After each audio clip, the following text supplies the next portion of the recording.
Hello, and welcome to School Leader Soundbites. I'm your host, Veronica Sofer, and I have the honor of coming to you every week, dropping new episodes of our podcast where we talk about school communications, public relations, marketing, and advertising. So if you are looking for some content on how to improve your school district's visibility strategy, you have found the right place.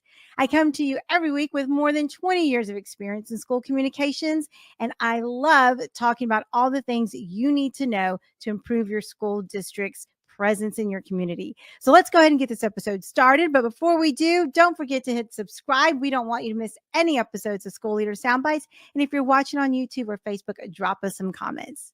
So let's go ahead and dive into this week's episode.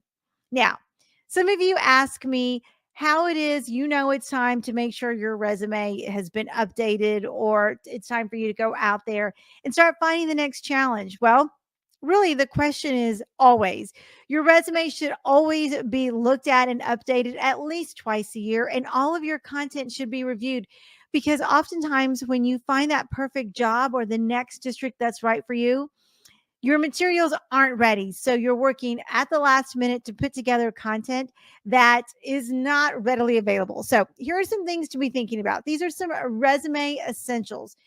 Go beyond the title and the date. On the first page, you should show your impact, not just your experience. Immediately highlight the things that you have done that are just stellar and that are going to set you apart. Identify those achievements, those graduation rates, community engagement metrics, budgetary accomplishments.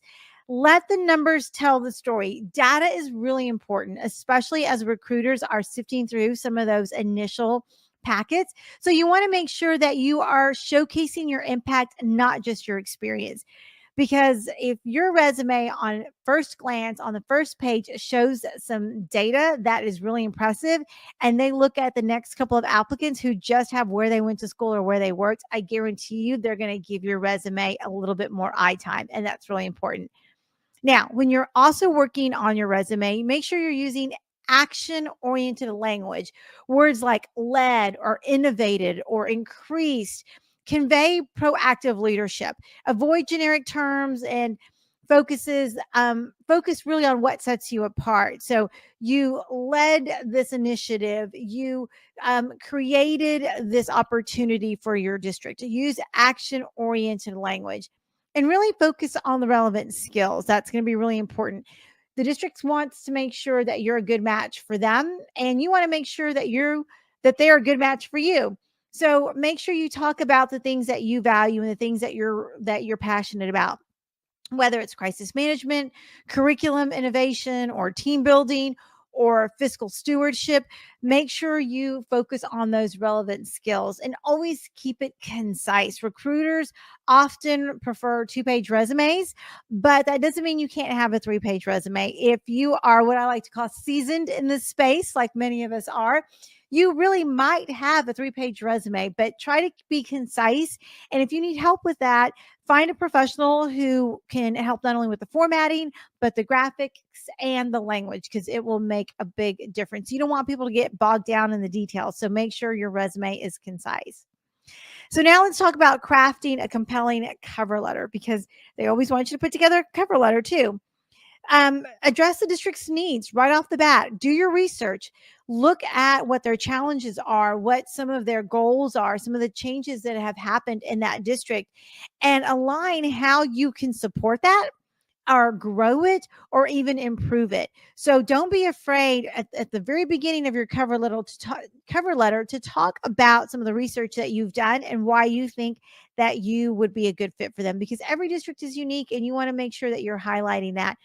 And when I talked about your philosophy, what I really mean by that is highlighting your leadership philosophy.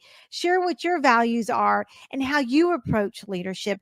Give them a glimpse of who you are, what you've done, and how you've made a difference in the districts that you have been in, right? Because we all have individual leadership styles, and you want them to get a sense of that from the beginning. The last thing you want to do is to pretend to be somebody that you're not. You want to show up authentically, and your leadership philosophy really needs to be evident not only in the materials that you present, but in your digital footprint. Are your social media posts, is your website, are blogs that you contribute to, or professional articles that you write in professional journals, are they all aligned, and do they complement each other? That's going to be really important, because your leadership philosophy, they need to be able to see it threaded through all the different ways that you show up as a leader. And make sure that you're demonstrating emotional intelligence.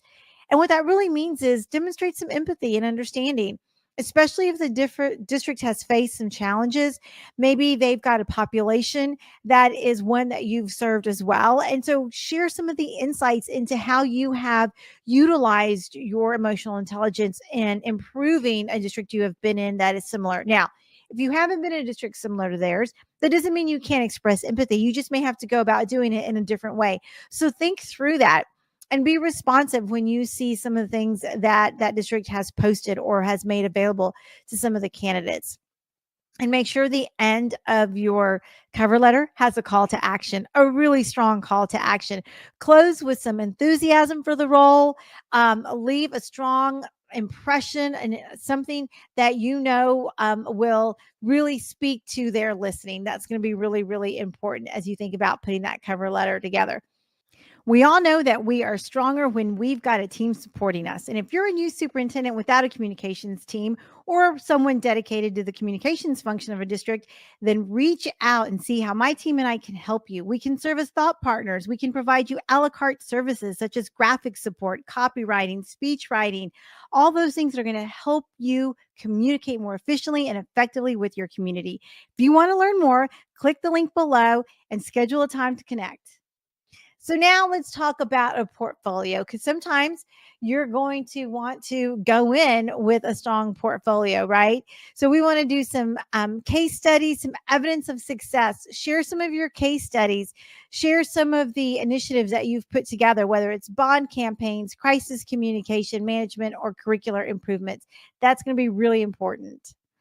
Showcasing your communication styles. How do you make sure that things are included in newsletters, community engagement pieces that you've put together, social media posts? I've talked a lot about making sure that your digital footprint is important. So let's make sure that we are doing all of that in a place that they can easily flip through and take a look at. And sometimes you might want to do it digitally, or sometimes you may want to do it in hard copies. So if you are doing it in hard copies, work with your recruiter to make sure that it is aligned to what they might be looking for, or that it includes the number of copies that they requested. That's going to be really important too. And make sure you also include what you've done in terms of community engagement. So if you've got photos that illustrate that, make sure you include them. We want to definitely see some of those events that you've attended, parent forums, partnerships, outreach events, those kinds of things. It will make a huge difference. And you want your portfolio to really encapsulate not only the photos and the images, but quotes from stakeholders, maybe letters of thanks or appreciation, as well as awards that you've received, right? So you want to give them a holistic look at who you are as a leader, and your portfolio should demonstrate all of that. Now, some of you might be wondering, gosh, that seems like a lot of work. I'm not a graphic designer. Well, there's lots of resources out there. If you are quick and savvy with Canva, that's a great way to put together some content. Now, if you're looking for someone with some real strategic graphic skills and maybe some wordsmithing skills, that's a mouthful, make sure you check out my website, veronicavsofer.com. I've got some phenomenal graphic designers, and we work with aspiring superintendents and superintendents all the time who are working on their resumes, their cover letters, their digital portfolios. We even help with websites and social media content, because when they go and look at your digital footprint, they're not just going to be looking at what you've been posting for the last couple of months. They're going to go back a couple of years and see what you've been doing. So if you are an aspiring superintendent, start thinking about your digital footprint today, and the posts that you are sharing on social media, the blogs that you are writing, and if you have your own website, how you can keep it fresh and current. That's going to be really important. And so a question I often get asked is, what are recruiters looking for, right? How do you make sure that your materials are on point? Well, I've talked to a few recruiters nationwide, and I've asked for some tips and strategies so that I can help my clients make sure that their materials are really standing out. And some of the things they've told me are you need to be clear and focused. You have to have clarity in your materials. Recruiters prefer organized, clean materials that tell a cohesive story about your leadership and who you are and who you want to be for the world, right? And they also want proof of adaptability. Districts need flexible leaders. They need to be able to see how you've led change, managed diverse teams, or tackled some crises or issues in your previous roles. Now, if you have not served as a superintendent yet, and you might be in the principalship, but you are aspiring, share some of those stories that you are comfortable sharing from the seats that you did serve in, right? Be a strong leader in the seat you serve. You don't have to have been a superintendent to be applying for some of these superintendency jobs, but you do have to have proof of adaptability. That's going to be really important. And then one of the other tips that they share is that they want to see results driven evidence. In other words, personality is definitely a plus, and that's what they're looking for, but they want to see concrete outcomes like academic performance, budget successes, and other operational efficiencies.